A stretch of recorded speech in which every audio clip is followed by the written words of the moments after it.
Sudah lebih baik, Nona Lisa? Tanya dokter khusus kandungan yang baru saja memberinya infus 2 jam yang lalu. Lia, dok. Sudah lebih ringan rasanya, jawab Lisa. Wajahnya perlahan kembali segar walau belum sepenuhnya pulih. Tapi dia sudah bisa duduk sendiri tanpa merasa pusing lagi. Apa Nona Lisa akan menginap, dok? Kalau iya, saya akan pulang lebih dulu menyiapkan kebutuhan Nona. Bibi Mialah yang sudah bersusah payah membawa tubuh lemah Lisa hingga sampai ke rumah sakit diantar oleh Pak Hendro yang hari itu tidak mengantar Kinan ke kantor. Dokter kembali memeriksa kondisi Lisa secara keseluruhan baru setelahnya dia menjawab pertanyaan Bibi Mia. Nona Lisa sudah bisa pulang. Tapi jangan dulu banyak bergerak. Setidaknya sampai kondisi tubuh sudah kembali segar. Setelah mendapat jawaban dari dokter, mereka bersiap untuk pulang. Karena itu adalah rumah sakit keluarga Henderson, mereka tidak perlu mengurus administrasi atau semacamnya. Bibi tidak perlu katakan pada Kinan mengenai kondisiku, ucap Lisa sembari berjalan ke arah mobil. Sudah, Nona. Hehehe, sahut Bibi Mia.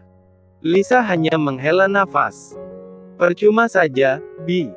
Dia tidak mungkin peduli. Emi, iya tadi siang saat Bibi menelpon yang mengangkatnya nenek lampir itu. Lisa lebih dulu masuk ke dalam mobil. Tidak merespon perkataan Bibi Mia.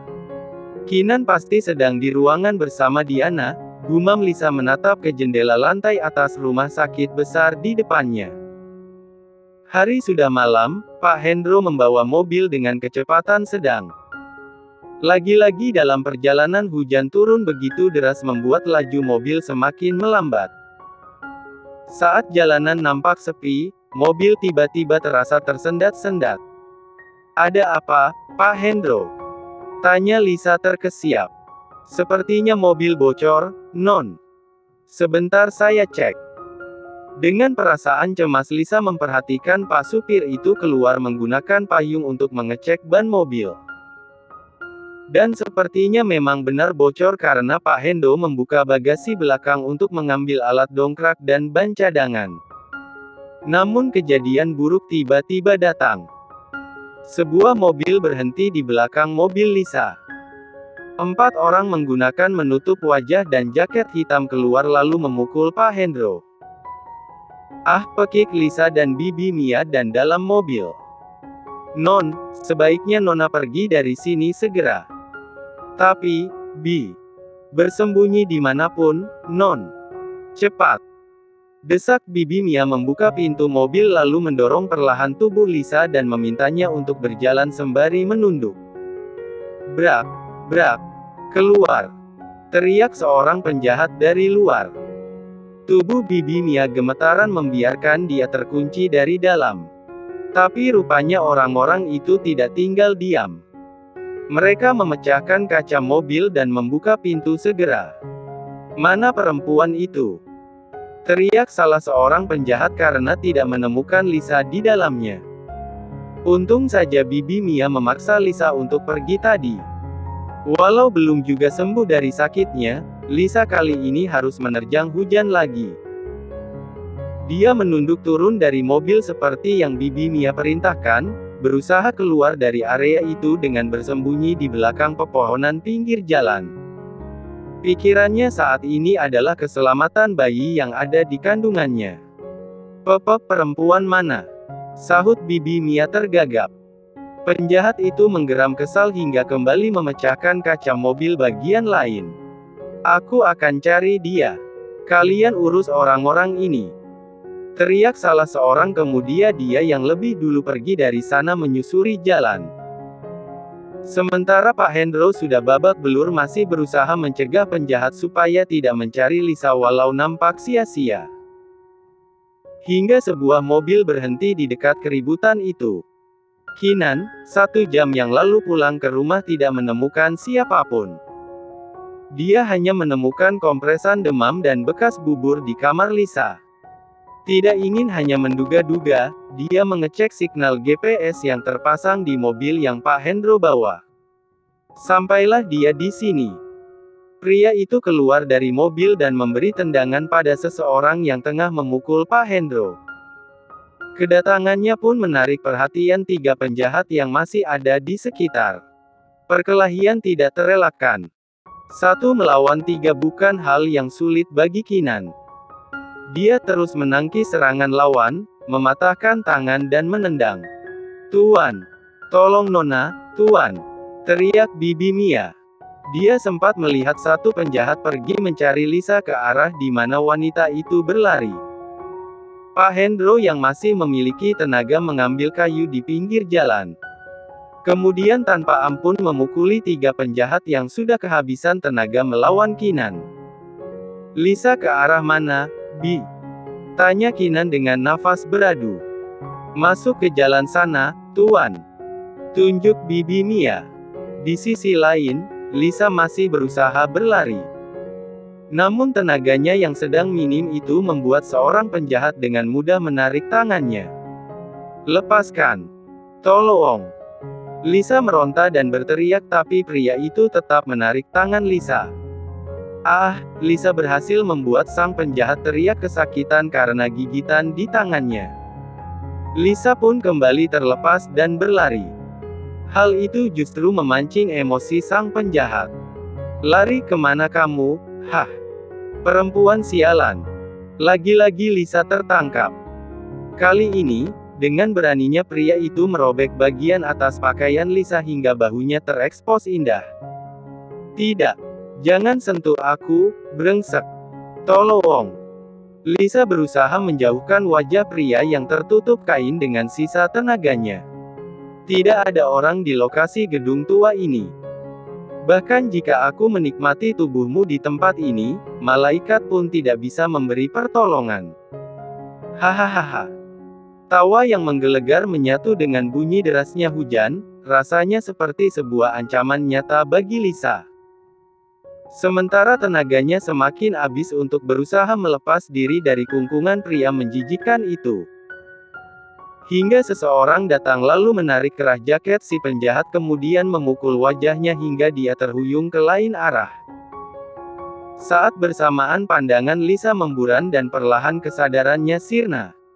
Dengan gerakan cepat Kinan menangkap tubuh Lisa sebelum jatuh membentur aspal. "Lisa!" panggil Kinan menepuk pipi Lisa. Tidak ada respon, wanita itu sudah pingsan. Saat seperti itu, sang penjahat mengambil kesempatan. Dia meraih kayu lalu memukulkan benda keras itu ke punggung Kinan sekuat tenaga. Kinan mengeram dengan tubuh menelungkup melindungi wanita itu supaya tidak terkena pukul juga. Lagi, tidak ada kesempatan untuk Kinan, penjahat itu kembali melayangkan kayu ke tempat yang sama. Tapi kini Kinan sigap menangkap kayu dengan satu tangannya. Kinan menahan benda keras itu sekuat tenaga dengan satu tangan kanannya. Dia sempat melihat jam tangan yang pria itu gunakan dan merekam dalam memorinya. Kemudian dia menambah tenaga mendorong benda keras itu hingga sang penjahat terjungkal. Woi, ada begal. Tangkap! Terdengar sayup-sayup seruan banyak orang. Semakin lama suara itu semakin keras. Benar saja, dari kejauhan gerombolan warga berlari ke arah mereka. Sang penjahat pun mulai ketakutan, dia memilih lari secepat mungkin supaya terhindar dari keroyokan warga sekitar. "Tuan!" Baru setelahnya Pak Hendro mendekat. Dia hanya melihat tidak berani membantu sementara Bibi Mia yang bertugas mencari warga terdekat untuk menolong majikannya itu. "Tuan, biar saya yang membawa Nona. Punggung Tuan sedang sakit," tawar Pak Hendro karena dia sempat melihat Kinan terkena pukulan yang cukup keras. Kinan tidak menjawab dengan kata-kata, namun gerakannya menunjukkan kalau dia sanggup membawa Lisa sendiri. Dengan berbalut jas yang ada di mobil Kinan, Lisa pun Kinan bawa. Giginya saling menekan karena punggungnya merasa sakit yang luar biasa saat mengangkat tubuh tidak sadarkan diri itu masuk ke rumah dan membawa ke kamar. Dengan hati-hati Kinan meletakkan Lisa di atas ranjang memandang sejenak istrinya yang nampak pucat. Hingga kedatangan Bibi Mia mengalihkan atensinya. Urus Lisa dengan baik. Kabari aku kalau dia masih juga belum sadarkan diri. Iya, Tuan. Sahut Bibi Mia. Dan jangan katakan pada Lisa kalau aku yang tadi datang, imbu Kinan sebelum benar-benar pergi dari kamar Lisa. Tentu ucapan itu membuat Bibi Mia bingung belum menjawab. Jangan tanyakan kenapa, turuti saja perintahku. Ucapan Kinan tentu tanpa bantahan. Hingga tidak ada kata lain yang bisa Bibi Emma ucapkan selain, baik, Tuan. Fajar menyingsing, Lisa akhirnya terbangun dari tidur panjangnya. Semalam sebelum Bibi Mia mengganti pakaiannya, Lisa sempat tersadar dan memilih mengganti pakaiannya sendiri, tapi setelah tubuhnya kembali hangat, dia tertidur pulas sampai baru terbangun saat ini. Sudah bangun, Non? Sapa Bibi Mia yang masih mengolah menu sarapan di dapur. Sudah, Bi. Terima kasih telah merawatku semalam, sahut Lisa mengambil alih kursi di dapur. Sama-sama, Non. Bibi lega, Nona terbangun dalam kondisi segar seperti ini. Dan sudah Bibi buatkan susu, niatnya akan Bibi antar, tapi Nona sudah lebih dulu turun, ucap Bibi Mia seraya memberikan segelas susu hangat ke depan Lisa. Terima kasih, Bi. Oh iya, Bi, semalam bagaimana bisa aku terbangun sudah ada di kamar? Apa yang terjadi? Aku sempat melihat ada hero yang datang lalu menarik penjahat itu hingga dia terlepas dari tubuhku. Tapi saat itu kesadaranku perlahan hilang. Pertanyaan Lisa pun membuat Bibi Mia bingung. Itu warga desa datang menolong, jawabnya terbata-bata. Namun jawaban itu tidak membawa kepuasan dalam benak Lisa. Oh, ya. Tapi aku sempat mendengar kalau orang itu memanggil namaku. Bibi Mia pura-pura membalikkan badannya dan mengaduk masakan di atas wajan. Aduh, aku harus bagaimana ini? Tuan Kinan melarangku berbicara jujur. Tapi aku harus menjawab apa? Pikir Bibi Mia dengan resah. Sementara Lisa masih menunggu jawaban itu dari balik punggung Bibi Mia. Apa aku bicara jujur saja ya? Bukankah kalau seperti ini justru akan memperbaiki hubungan Nona dan Tuan? Aku bisa bilang kalau aku tidak sengaja keceplosan, imbu Bibi Mia dalam hatinya.